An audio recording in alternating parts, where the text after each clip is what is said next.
Please go.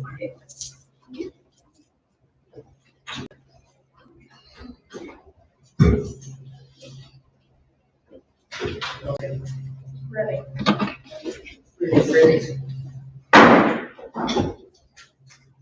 See now.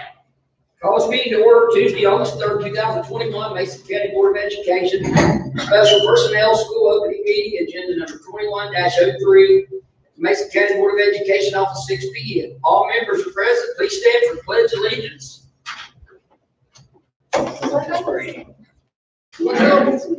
Yes, Ms. Grady asked you to Yes, just. sir. I pledge allegiance to the flag of the United States of America and to the republic for which it stands, one nation under God, indivisible, with liberty and justice for all.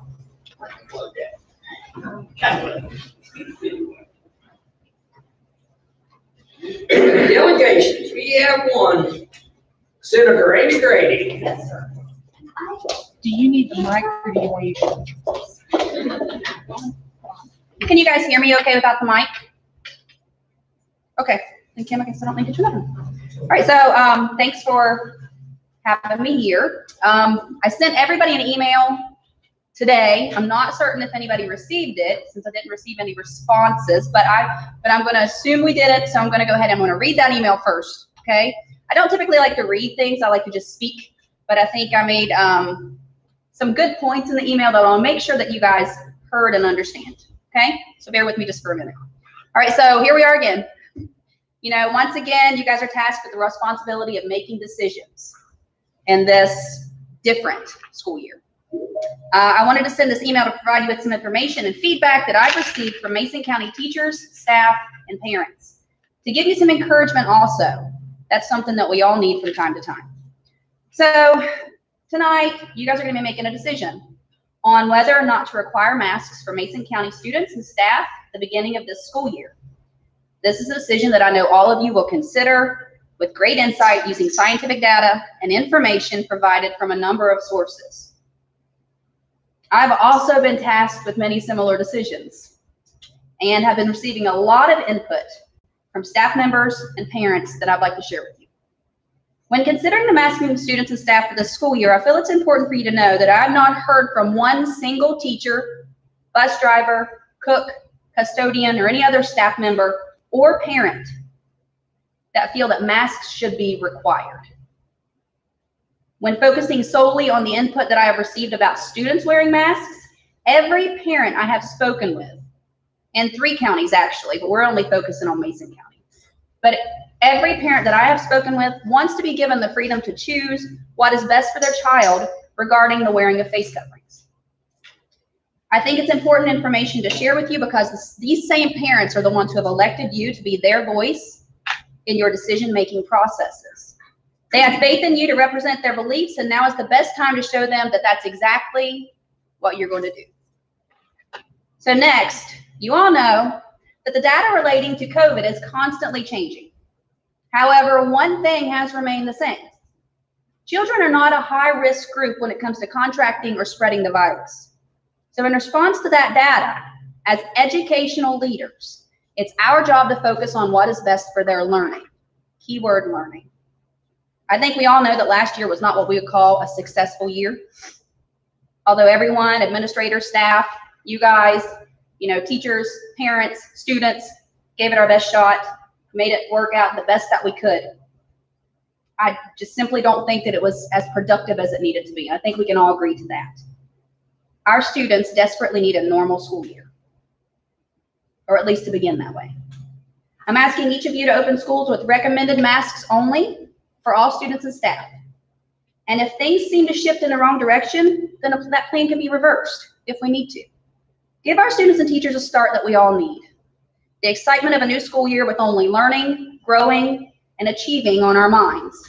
Remember, education is the most powerful weapon which we can use to change the world. Nelson Mandela said that. Finally, speaking of the people who have faith in you, I want to add that you all have done a wonderful job during this entire pandemic, and I'm proud to be a teacher in this county. I know without a doubt that each of you gives a lot of thought into every decision you make as a board member, And as an employee of this county and a parent, I appreciate you. In my relatively short time as an elected representative, I know that some decisions can be more stressful than others. And you're going to be left wondering if your decision was the right one. That happens often. I encourage you to follow your intuition and remember that your vote is your representation of the people who elected you. Thank you for your time and consideration. I appreciate all of you. Sincerely, Senator Amy Green. Now I'm going to give you some personal thoughts. Those weren't my personal feelings. So as a parent, I would also like to address this issue. I have 3 kids in school, Mason County Schools. I have a 3rd grader, a high schooler, it's hard to say, and a preschooler this year. As a parent and a teacher, well, let's just say as a parent, I would like to be given the opportunity to be responsible for choosing what I feel is best for my kids, if I feel that they need to wear a mask or not. I don't feel that there should be a requirement placed on me as a parent saying that somebody knows better than I do what's best for my kids. And I would appreciate that consideration. As a teacher, finally, I know you guys will make the best decision that you can. And I know I speak for everybody in our county school board, our county employees, when I say we are really proud to have you folks up there representing us. Not all counties are lucky like we are. We know how lucky we are, and we know that you'll make the best decision that you can. Thank you so much, and may the odds be ever in your favor. Thank you. Thank you.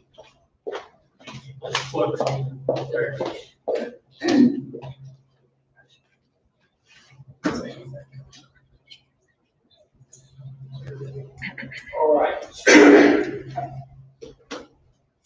Moving on, superintendent's recommendation. Recommend the board approve special personnel school opening meeting agenda number 21-03 of the Mason County Board of Education, August 3rd, 2021, at the Mason County Board of Education office, Point Pleasant, West Virginia, for the purpose of conducting personnel matters and the opening of the 2021-22 school year. Mr. Billings. Ms. Discussion. We will be pulling 901. That's all the superintendent had. It's called, you have anything? I do not. It's not there. No. It's different. No. I don't have nothing else, so we'll be voting on everything except 901. All in favor, say aye. Aye. Opposed? Motion passes 5-0. 901, recommend the board discuss and take possible action regarding the opening of the 2021-22 school year. Mrs. Carlson. Second, Mrs. Tennant, discussion. I'm going to turn it over to the superintendent. He just had a few comments. I think he'd like to make those. Yes, I would. Thank you, President Chauvin. Good evening, everyone. You know, it has been my pleasure to serve as your superintendent for about a month now. It has been a really exciting time, and during that time, I've come to really remind myself of to appreciate how wonderful the people are in Mason County. I mean, in the communities, on staff here at the central office, and out in the schools, and of course, this Board of Education. We are poised for what I think is going to be a tremendous school year. We have a tremendous opportunity for student growth and success this coming year. And I'm convinced the students are eager for some sense of normalcy. And we've actually had more resources probably made available to us this year than I can remember in my career. And those are available to help provide the academic support that we need to help students recover from any kind of learning loss that they had over the past 18 to 24 months, but as well as the social and emotional supports that I think we have available to us with some social workers, interventionists, counselors, and such as that. So I do want to make a couple of comments before the board begins their discussions. You know, I'm confident that everybody wants to do what's right for children. And sometimes people have different opinions on what that is. So, but there are a few things that are not really up for debate tonight, and I just want to mention that. Because regardless of what the board decides tonight, there are certain measures that we took toward the end of the last school year that we want to make sure are still going to be in place at the beginning of this school year. We certainly want students in school 5 days a week in in-person instruction. It's our collective pledge around here that we will keep schools clean, we'll keep buses clean, we will do everything in our power to keep your students healthy. Keeping social distancing in mind as much as is practical, altering our meal patterns as need be, teach and reinforce respiratory etiquette, work with the local health department in making recommendations. So those things are really non-negotiable. We're going to do those things for the students of Mason County, no question about it. So with that said, there's really only a few items I think really for you to consider tonight. And of course, the one big one that is the topic of all conversations seems to be is that of face coverings. And there are really polar opposites on this. One position is that we mandate face coverings be worn by all people at all times. The total 180 polar opposite of that is perhaps a recommendation and no requirement that they be worn by anybody at any time. And in between those two polar opposites, there are some variations. It's a recommendation from one group or required by another group. Are there special groups at certain times that should? So there's a lot to decide. You've got those two extremes, and then everything's sort of in the middle as a state of flux that you'll need to decide on this evening. But I can tell you that whatever the board decides this evening, whatever you decide, this staff, and I'm sure the staffs out in schools, are ready to implement and do exactly what you tell us to do. As I said, there are some non-negotiables. We're going to keep those schools clean. We're going to keep the buses clean. We're going to keep kids apart from each other as much as possible and try to do all those preventions, those mitigation practices that have proven to help with this. I do want to mention one other note. The West Virginia Department of Education has not yet released its guidance document. It is to be forthcoming any day. And so just need to mention that anything that you decide this evening could be subject to some sort of adjustment based on what comes out of there. I don't necessarily anticipate that there would be anything that's drastic, much as based on hearing the governor over the past day or two, it does not sound like there's anything that would be opposed to what you might be considering this evening. But just want you to know that those things are still out there, and I hate to say it, but the situation is fluid. And my staff laughs because that is a word that, honestly, for a long time, I've learned to hate, but frankly, now I realize that you just might as well embrace it because that's just where we are right now. It is a fluid situation. Things do change. But with that said, I will turn back over to Mr. President unless you guys begin your deliberations on any things you need to talk about. So I guess you all have a discussion on that's as we go. That's what we're kind of, I guess, the main thing, like you said, is what we're going to do about masks. I think that's about what everybody's. I know we're going back 5 days a week. That's the plan, right? One bus run is what the plan is. Are we with? What do y'all think? Are we have to wear the masks on the bus? Is that correct? Is that? That's what I wanted to ask. I thought that was, we was told that they had to. There's a little bit of, Because of the everybody and there was no social distancing. we got a presentation from one of the state epidemiologists last week, and in her presentation, it mentioned recommended on a bus. CDC guidance says required on public transportation. So there's a little bit of confusion, I think, on that. I'm not sure that it was strongly enforced. Even if it was required, I'm not sure it was strongly enforced for that matter. But in the presentation by the state epidemiologist last week, they stated that masks were recommended on buses. So that is a factor for you to consider because, again, one bus run, students are shoulder to shoulder for some time, but again, it's your decision. I don't have any science or anything I can quote on that. Something we need to discuss right now. I think that's what the main thing. I don't think we're going to, I don't know how you all feel about it. Last week, we did some discussion on that. Right. Or not last meeting. And we said that we thought we were going to go with recommended, Recommend. but it would be up to the parents. Whether or not their child, if they were comfortable with their child not wearing a mask. So we had discussed this and we thought, so I'm willing to stay with that. I like that idea. That's what you recommend. Well, I don't. No, I mean, I've tried to read a lot of studies, especially on the Delta variant, and what I've read on it so far from health professionals is that they don't even, like, masks aren't as effective against it as they even were regular COVID, just because I don't want to say hang time, because it makes me think of basketball, but droplets stay in the air with these variants a lot longer than they do. And that includes surfaces and things as well. That's why it's much more contagious than regular COVID. Basically, even a top official said unless you're wearing an N95 24 hours a day when you're around strangers, that masks weren't nearly as effective as they even were against regular COVID. My personal opinion is I am fine with recommending, but I do want to make note that it's, when we say giving parents the option, it's kind of a double-edged sword, because we did learn that if we're talking about the effectiveness of masks, I wore a mask to protect other people. I knew my mask wasn't protecting me. And so I just want to note, because it's been kind of heavy on my heart, that while to a certain extent you are giving parents options as to whether they get to wear them, you're taking away the option of other parents, because you wearing a mask didn't protect you unless it was an N95. I do want our kids to have as normal of a start as possible. If we go with the recommend and make them optional, I hope that the county, everyone here is well aware that that can change anytime, and a lot of that hinges on health department,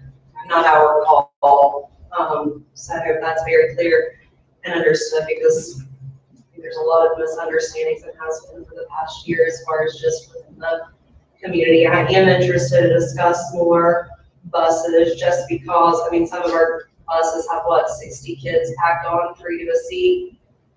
That's, I mean, and I know we can't always maintain that social, I mean, it's just not possible. We're going 5 days a week and classrooms are full, and it's not, I mean, teachers can effectively teach even if they can't stoop down at a desk or look over someone's shoulder. But I mean, I would like to, I guess, hear everyone else's thoughts on bus runs, because I think that's very different. There's no chance of kids not being shoulder to shoulder on top of each other when on a bus. That includes to and from school, the kids that ride buses, and traveling to extracurriculars in my mind.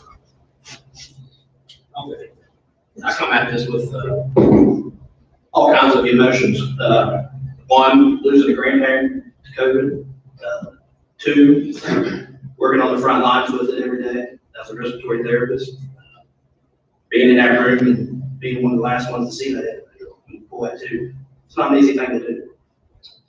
But also at the same time, looking at it from this point right now, it is on the rise. We are seeing some more cases, or cases are up, not tremendously, but they are up. We're seeing a lot of different respiratory viruses, not COVID, but a lot of RSV at this time, which is odd. We just see it in the respiratory season, but we are seeing a lot of that here within my facility, the PICU, if you will, the pediatric ICU is full. We have to divert to other places. So that's something to keep in mind as well. But also, to me, as you read all these different researches and look at different things, the communication, in my opinion, is you don't know what to do. So for me, you really don't know, in my opinion. And that's just with the vaccinations. A lot of the ones we've got, the trend is if they've been vaccinated, they haven't been admitted. Unvaccinated, they have been admitted. Leave what you want, whatever. But for me, I think it should be the parent's choice. That's your child, you're an adult, you're a teacher.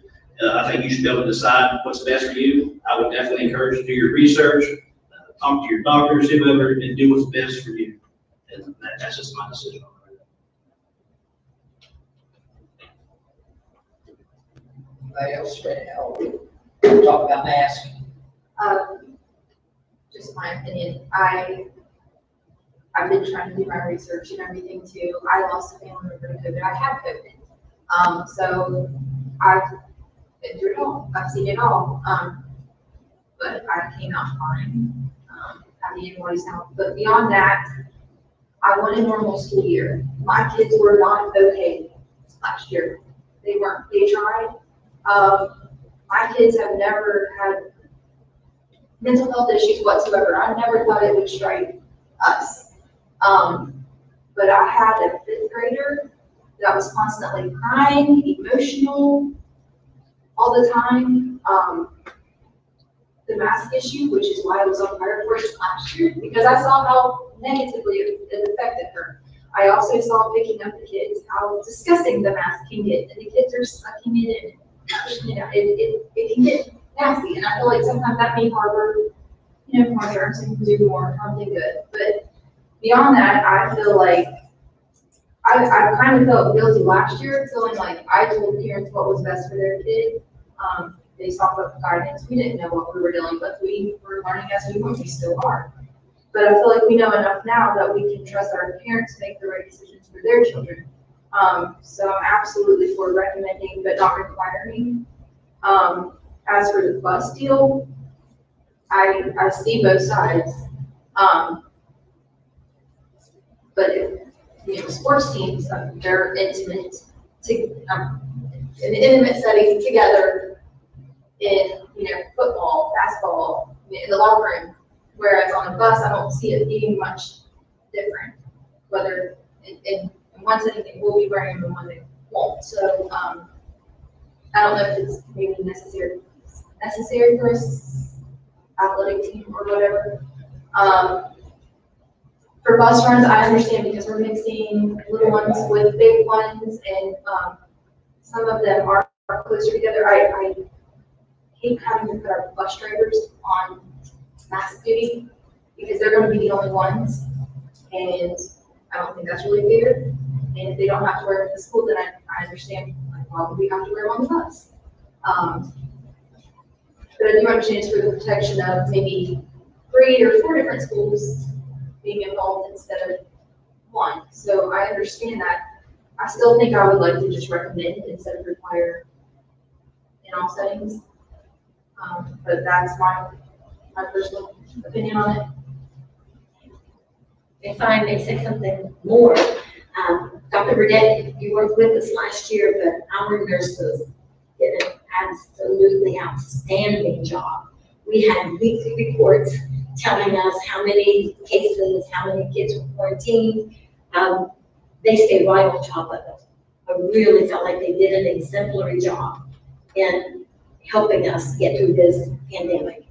And I'm hoping that they'll be just as active this year.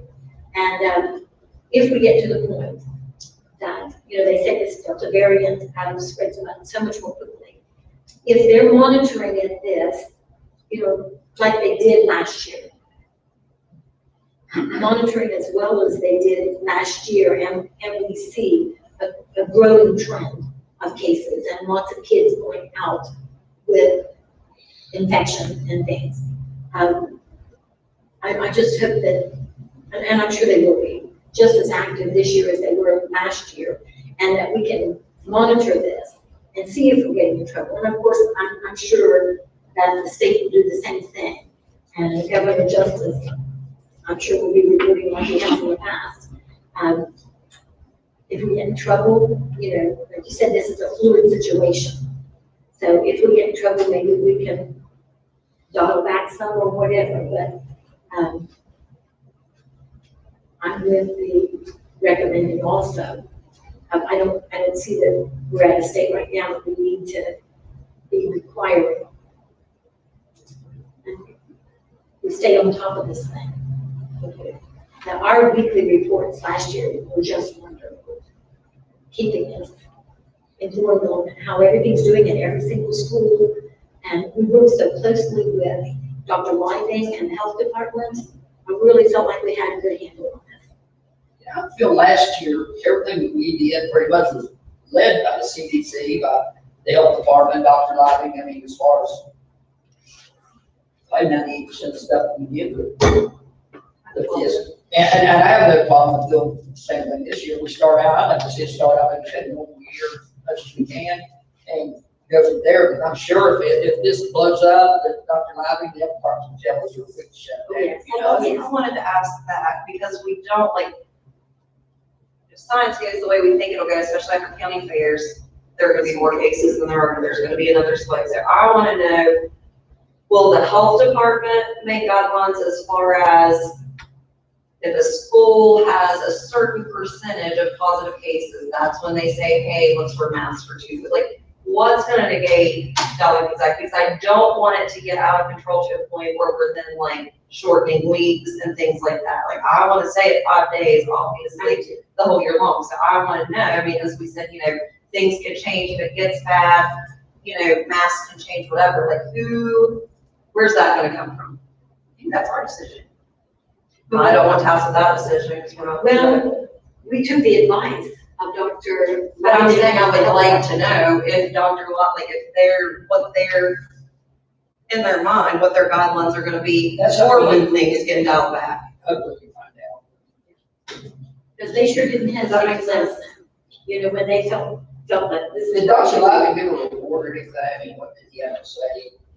I've not talked to him for probably a couple of weeks, but I did hear from him, I think it was last Thursday, I believe, Thursday or last Friday, when on the CDC map, Mason County went into the high community transmission, and he sent an alert to me to notify people that at this point in time, he recommended masks for those who were working. So we sent an email out to people who worked in this building and to the principals for those who work in their building that, you know, just the advice of the Mason County Health Department because of that we go into that kind of mode.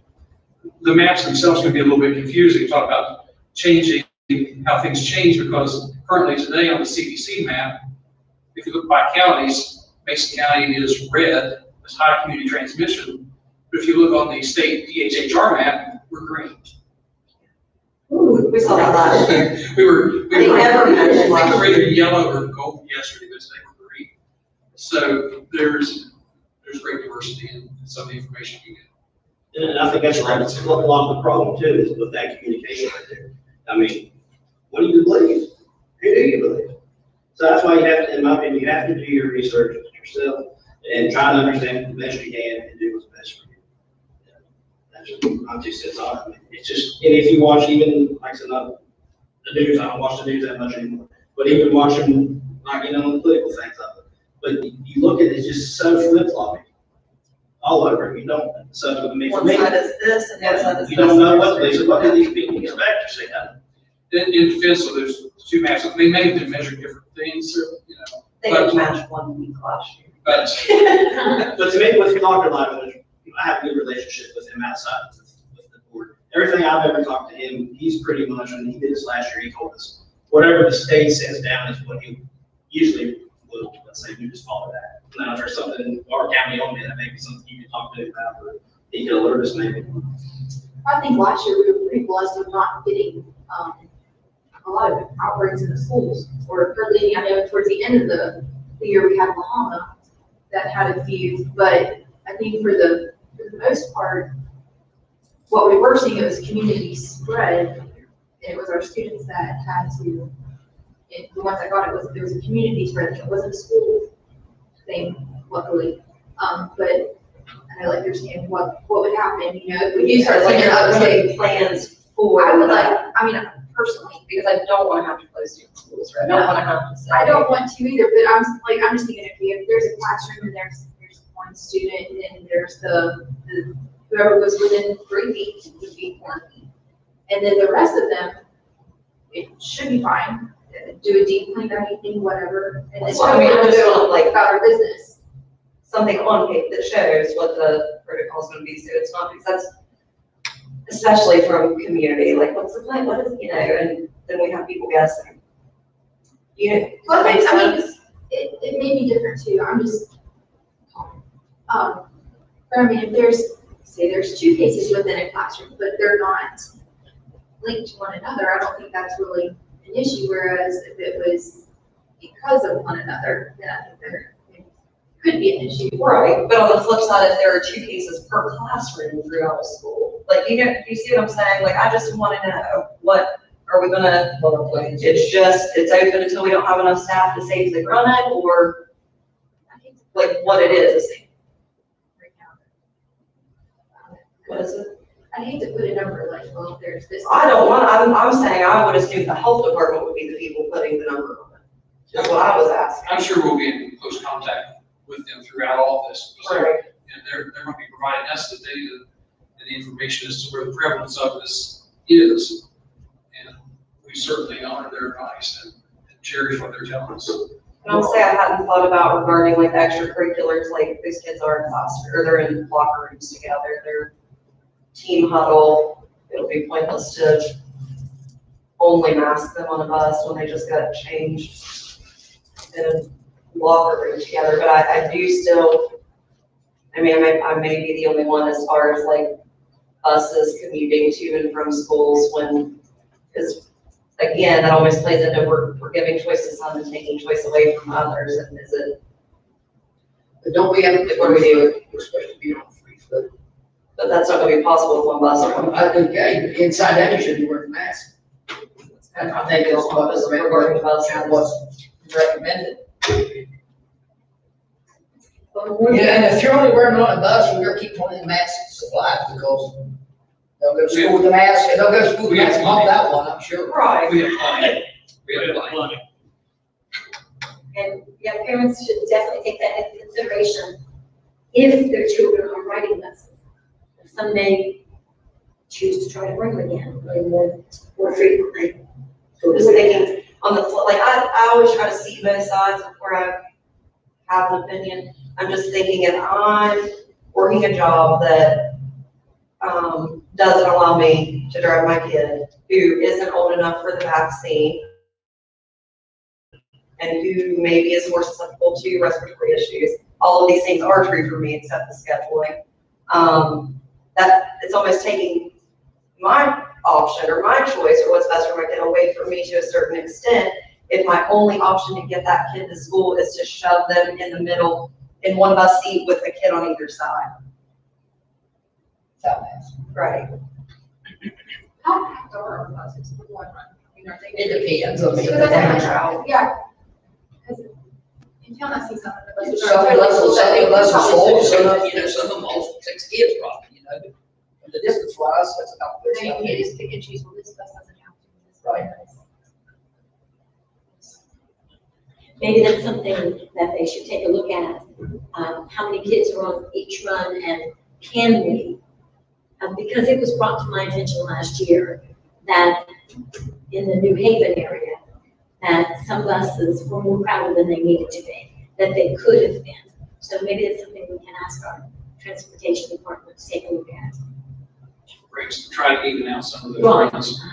Because it was brought to my attention that some of them were more crowded than they needed to be.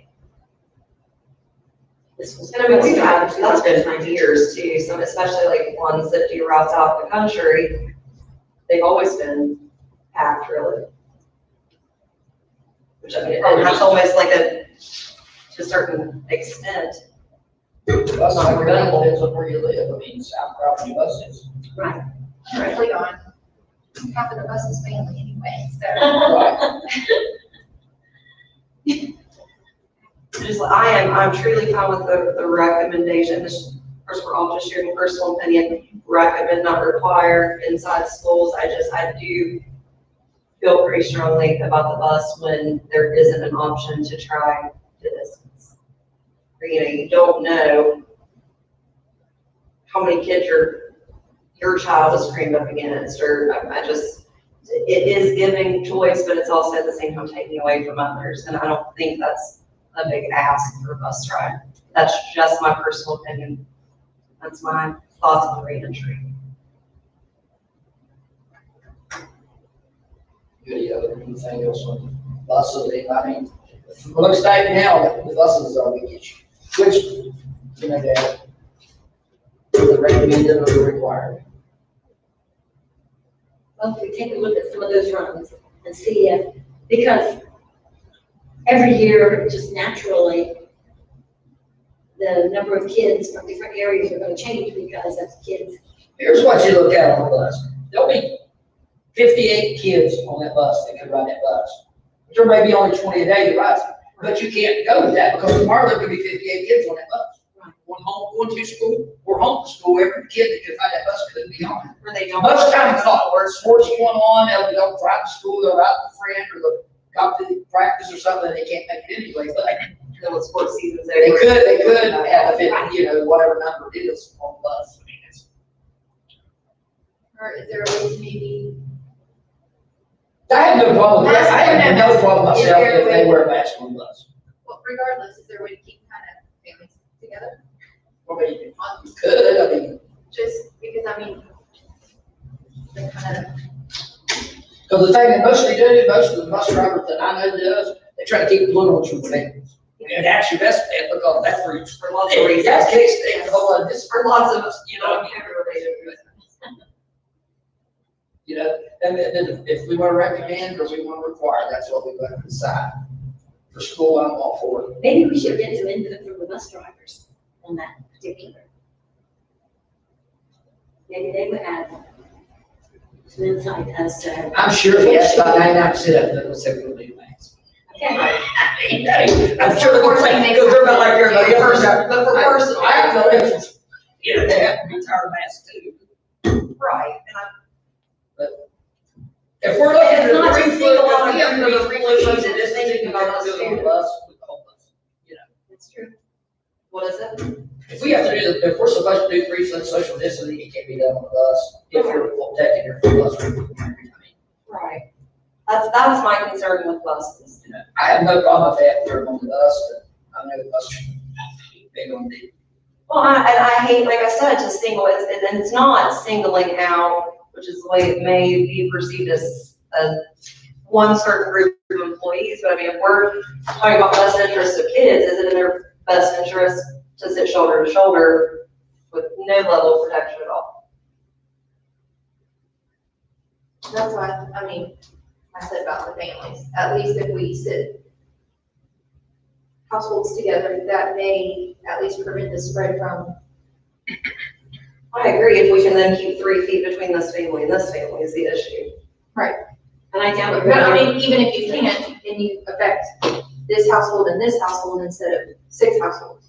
It still mitigates a little bit, regardless. I think I can't- you'd almost have to put a seat, I think, in between. But I was trying to keep the 3 foot. I doubt you're gonna And get don't high lean school forward, kids. you know. Yeah, high school kids not sitting with their friends. I just remember the days that I rode. Well, they give you a seat shoulder. I know. Yeah, it's easy. Maybe they'll strike more frequently again. So, see, I know friends. And everyone's so down. That's just, I got a little bugs in the belt.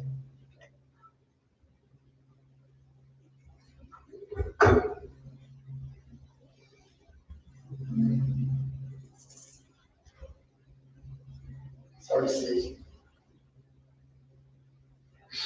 We come up with 5 days a week, we're gonna recommend in school, but not require. We're not really worried about, like you said, sporting events on the bus, they can come through together on every day as practices. And And two, if you as a team, they can sit apart better. Right, I mean, Same thing with the team, I mean, they're practicing, they're packing, they're getting sweating on each other, what's it? Right. What's it? well, that's like, Yeah, you're you know, in a puddle in the middle of the field or the. and if you're the child on there just worried about, you know, you got a bus action, I have to get myself and wear my mask. You know, Spread that out, it was so away. I truly, and I hadn't thought about it that way, I was just in my mind originally just bus in general, but that makes perfect sense, it's just the bus commute to and from school. And if That our, really worries me. if our cases start to rise, then we may have to take it a little bit back. I mean, we may not have choice. Because this Delta, you don't know what it's gonna do, it's new, I mean, it's been around now for a little bit, like, for everything we had last year, I think we're okay as far as the cleaning and the social distancing and everything. That's new Delta variant. Is there a way we can have a seating chart for the buses regardless? That way it'd be easier for contact tracing. I think they did. I think they did. They did. They did last year. And actually, it was, yes, it was needed because of contact tracing, just in case some child got sick, then they can figure out where they are. And, you know, I mean, you might think there might be the option that as a bus empties or unloads, maybe students could change seats to spread out a little more, but yet then you've lost Your effective, you make sure. the the purity system of is- the seating chart. Yeah.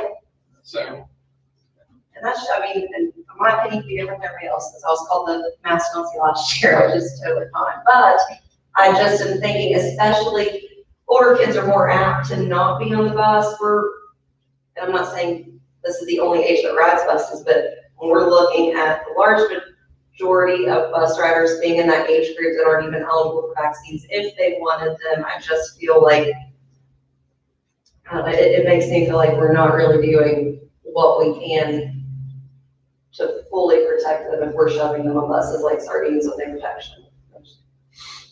Just how I feel.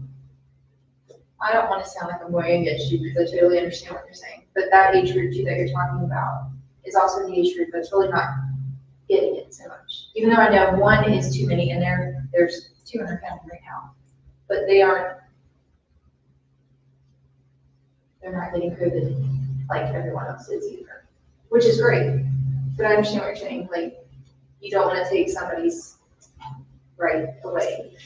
I mean, is there a way to compromise in maybe somebody that does have an issue with being compacted or whatever, to maybe get a little space away from others, or I don't know. I mean, my opinion is fine. That's And like you said, we really don't, like Mr. Miller said, we really don't know, because you get told this today, and tomorrow you're told that. Well, you Just try to one do side will tell you research this, and and somebody will tell you that. depends on who the source is, really, it's hard to. I think we just do the best that we can to protect our students and our staff, and try to make. While worrying about their mental. And make it as normal as possible. So, For me, with the bus, for right now, I'm good with this recommendation.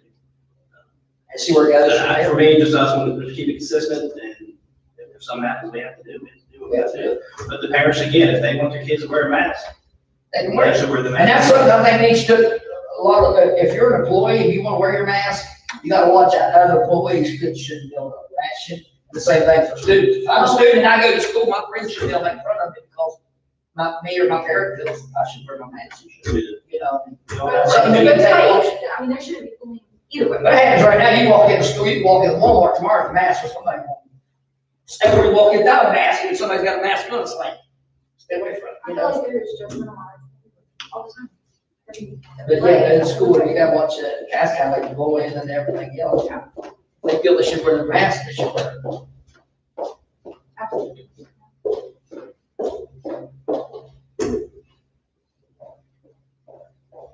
How do you go? Same way I'm up there. We just gotta make it, so I think we made the decision, everything is us. I'm like Mr. Bill. I'm with the recommending.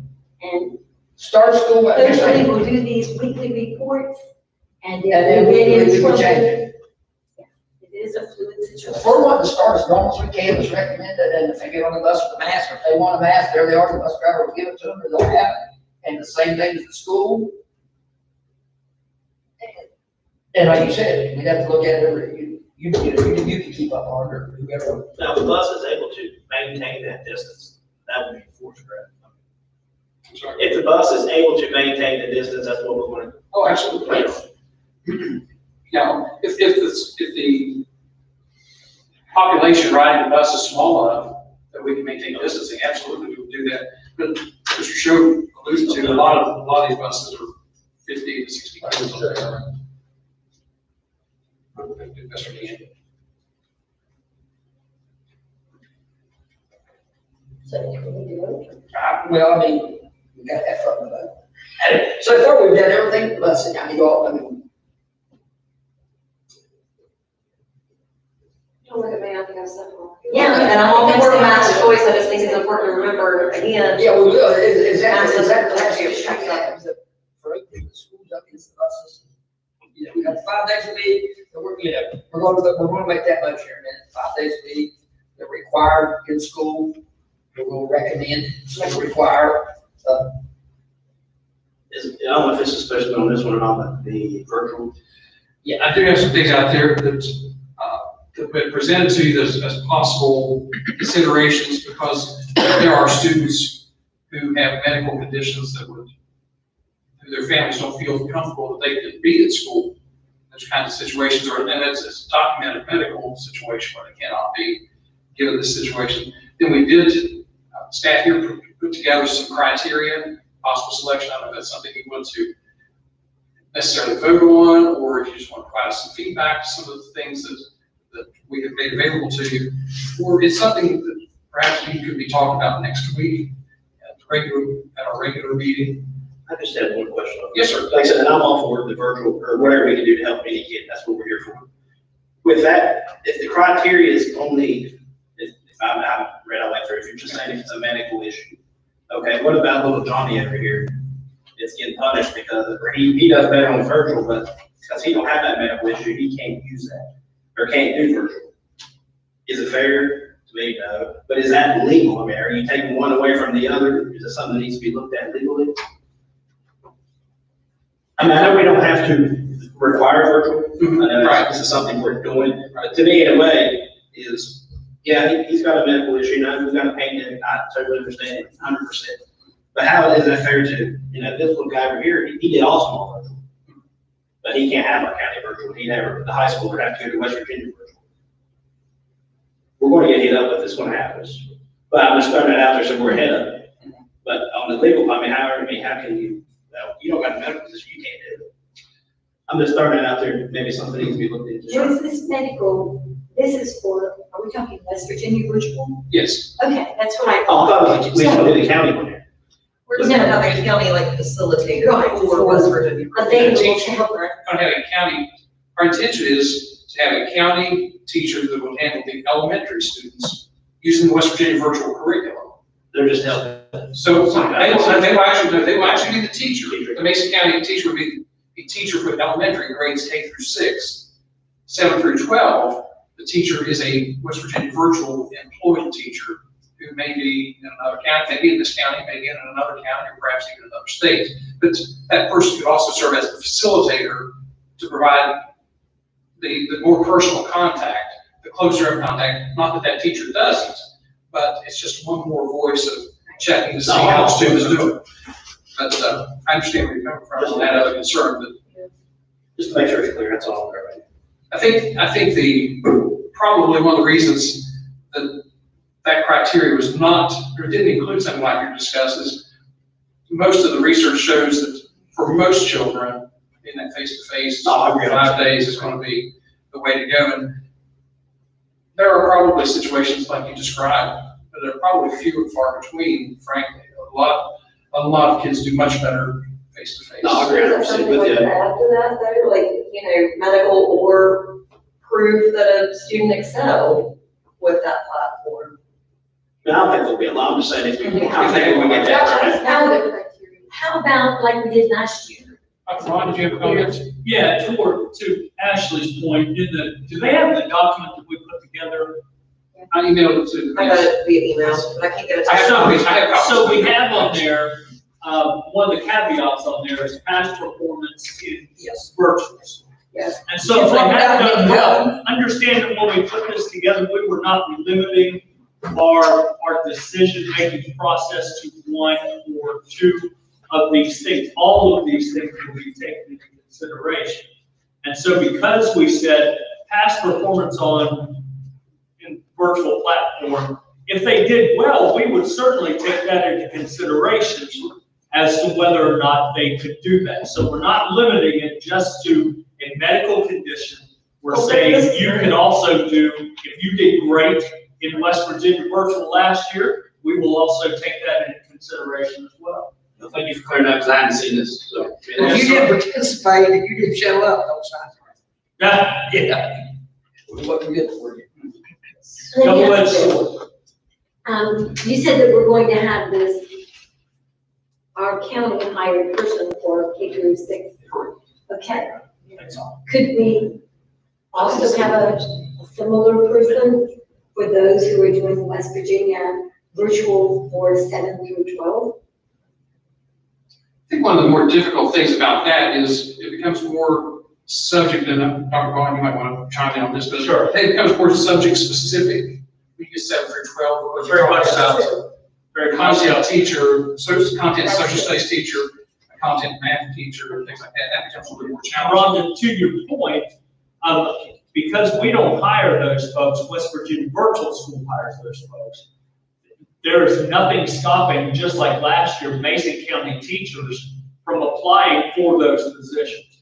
And so it's quite possible that they would have a Mason County teacher. It's just not a guarantee because it is so subject specific Okay, as we move through the high school years. thank you. Yes, ma'am.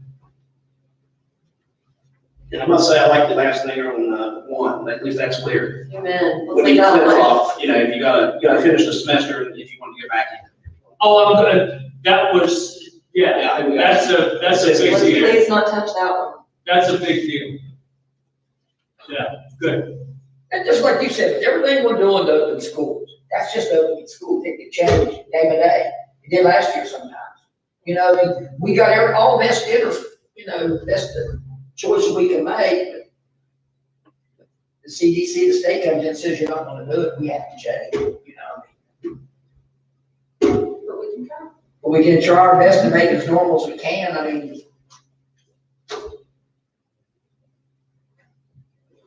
So do we just, we're gonna have to go vote on, do you wanna vote separately on everything, or you just want a full package out there? Just throw out a reentry package. Yeah, I'm, I've got a question. With the contact tracing, if a positive case is in our schools, it is 3 feet, correct? That's correct. Okay, that's what I was. right now. Okay. Yeah. Just making it, because that's what it, The original was Ended 6 on, feet. right. And No, it's 3 feet, it's still 3 feet. okay. Now, do we have, so do we have enough staff for contact tracing? I know last year that was kind of an issue, we didn't have enough staff, so everyone in the room, regardless if you're 6 feet or not, it's just easier just to say, oh, last year, you're quarantined. Do we have enough staff? I mean, that's the question. I would add this in, I don't know the answer to that, Mr. Billings, but I would add this, and this, the board's not aware of this right now, so I'll mention it next week as it came about, but I guess at the end of last week, the State Department made us aware of a federal grant that we said we were interested in, where they will fund a position for, like, I believe it was 2 years, like an administrative secretary / clerk of some sort. And those responsibilities are dedicated to things like contact tracing, setting up shop things, managing the PPE inventory, those type of COVID-related issues. And Mason County was one of those counties. All the state counties are eligible for this. If you were at a certain number of students, you got 1 FTE. If you were a smaller county, you only got half of one. We were in line for one person. And so we said we were interested in that, and we would be happy to accept that.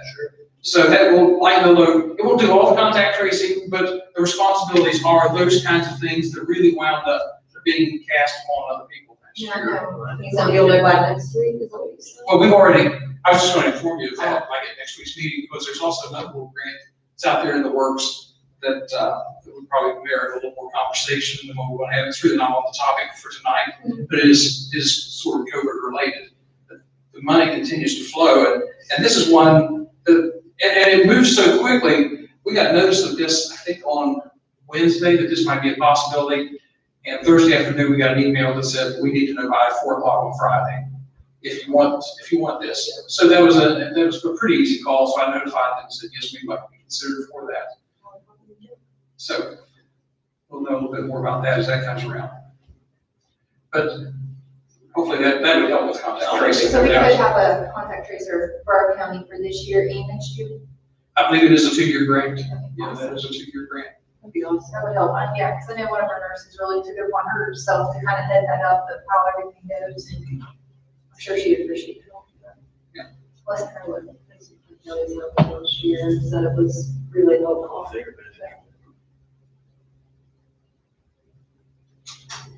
So, we're just down here, the 3 things up. No, I guess I'll make the motion here, Lieutenant. We're ready. Is we get back to 5 days a week in person. We're gonna do 1 bus run, because that was different last year. And mask is recommended for everyone in school and on buses. But they're not required, you know, they're recommended. To do back to normal years, anything else we need to, there's nothing else we really need to change. Because, I mean, I guess it's up to the schools as far as like eating inside your classroom versus, I mean, I think in some schools' cases, because the state hasn't budged on their minutes, it's impossible to not go back to eating in the cafeteria, right? I think it's more of a management thing within the school as to how the principal wants to, how the principal and staff can figure out the best way to do that. But again, those are some of those mitigation practices that we had in place at the end of last year.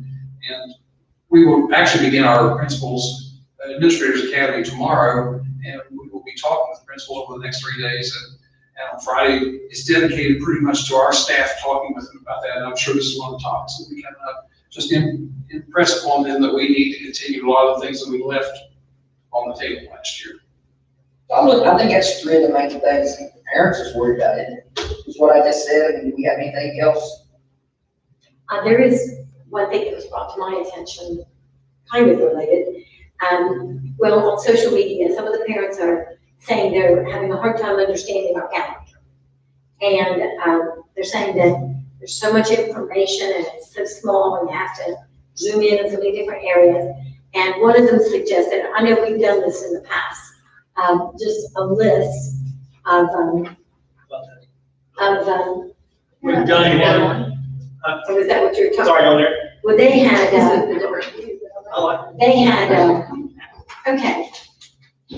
That if we could make this, like the principals when they do their handbooks, to go ahead and, ask the principals to include this along with the calendar. You are, okay, good. All right, we're right on top of it. Good. Not me, Mrs. Burris. Oh, Ms. I Burke. love this. Ms. Burris. Actually, they pulled that together and with Miss Anita. And this, no, yes. You just hand Anita, say, we need something like this, and it appears. And this is one of the things I have. This is one of the things I I've love done in the this. past. And Megan, Packages to pass out and there. Well, we've already started duplicating them. It'll go out on social media tomorrow. And then if, in the mailboxes, all the elementary schools already have a copy for each student. We don't have them duplicated yet for the secondary, but So we're taking those to the fair as well. yes, we will be taking, yes, we will be giving those out at the fair. That's kind of how it came about because Dr. Burdette said we needed to take the calendar to the fair, and the one that comes from the State Department is just really difficult, so. Good to see you, Ms. Burke. So, I don't have anything. I had one question and I'll get it done. So, field trips, is that, are we doing that this year? Not doing that, but I'm still up in the air. The lunchroom, can classes eat together? Is that, are they going to completely, classrooms have to be separated still? That's what I. And playground and like says. honestly, I'm thinking that some of those things might, it could either be one of two things. It could either be probably a school management type decision, but I'm thinking that there may be things coming out of that State Department guidance that may address things like that. I'm not certain, but I would suspect that something like field trips and so forth might be covered, visitors in schools. Yeah, I don't know if it's schools limited. I think this, what you discussed this evening is really the big rocks. That's what the One of parents the big rocks, and once we can get past that, then I think that we can start to refine what the plans are and be ready to roll. But those are good points, you think. Are you okay with that? I mean, this will get us, right now, the parents know we are going to school 5 days a week. Right. They don't really have to wear a mask, but it's recommended. And, you know, they don't worry about finding babysitters for the bus runs, getting home early or starting late or whatever. I mean, if that's what we decide, I think that's three of the main points. Because what goes on inside the school day, I mean, that can still be changed from any time. Any more discussion on getting any of this, or are we ready for a motion? We're ready. If not, what we did, I'll make a motion that we go 5 days a week in person with one bus run, a mask recommended for everyone in school and on buses. I mean, that's all we have. Is there anything else? I need a second. We have a second, motion and a second. Any more discussion?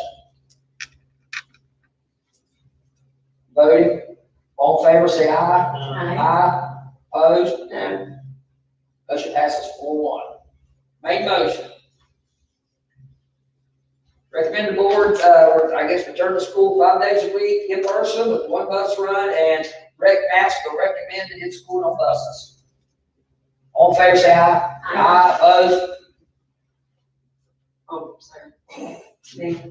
I was reading this calendar again. Motion passes 4-1. Mrs. Coulson voting no. Say something. I was just saying, I love that you included preschool and kindergarten first days on this calendar, because that's a big question, all of it. Is there anything else anybody would need to say?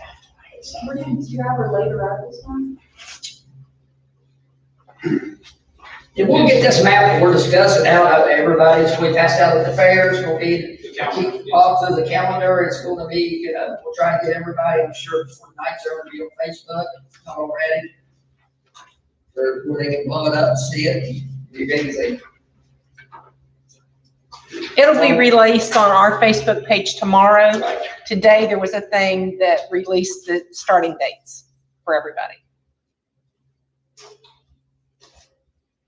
So you're saying that this information that we just passed will be. The calendar, he was asking about the calendar. Okay, the calendar, okay. This information will not be on our Facebook page, you're saying? It'll, whenever Dr. Burdette tells us to put it out. Probably not tonight, but Okay. all right. Probably not. tomorrow we'll probably put a press release out there that indicates what's. Good. 10:01, recommended board adjourn special personnel school opening meeting agenda number 2103, August 3rd, 2021, of the Mason County Board of Education, held at Mason County Board of Education office, Point Pleasant, West Virginia. Mr. Bill. Second. Who was it? I didn't say hand, Mrs. Coulson. Got a hand in. Discussion. All in favor, say aye.